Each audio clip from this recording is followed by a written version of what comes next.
These two stories are very important in Bhishma's life. Story 1. The marriage of Vichitravirya. After Bhishma took his great vow, Satyavati's son Vichitravirya became the king of Hastinapur.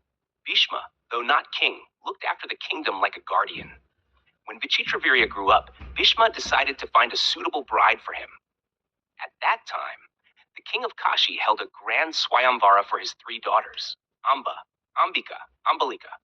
But king of Kashi did not invite Vichitravirya, even though he was a powerful king. Bhishma felt this was an insult to Hastinapur. So Bhishma rode to Kashi, entered the Swayamvara, defeated all the kings there, and brought all three princesses to Hastinapur. Ambika and Ambalika agreed to marry Vichitravirya. But the eldest princess, Amba, spoke up. She said, "I love King Shalva and wish to marry him." Bhishma, being a man of honor, let Amba go to Shalva. Explanation. Story 1. Bhishma always protected the honor of his kingdom. He respected Amba's choice. His actions were guided by duty, dharma, not personal desire. Story 2. The rebirth of Amba. Amba went to King Shalva, hoping to marry him.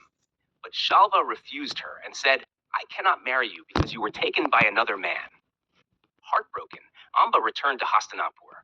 But Vichitravirya also refused to marry her, saying, "I cannot marry someone who loves another." Amba was now alone and rejected by everyone. She went to Bhishma and pleaded, "This happened because of you. Please marry me." Bhishma felt deep sorrow but said, "I cannot. I have taken a vow to never marry." Amba was filled with anger and grief. She blamed Bhishma for ruining her life and vowed revenge. She performed severe penance to Lord Shiva, who granted her a boon.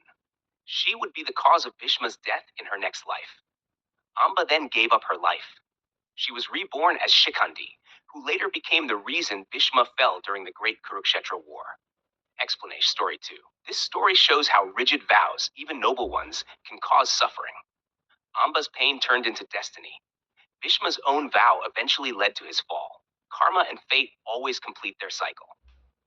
Simple moral, easy words. Always think about how your actions affect others. Even good intentions can have painful results. Destiny cannot be escaped.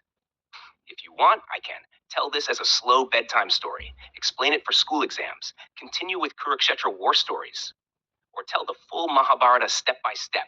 Just tell me.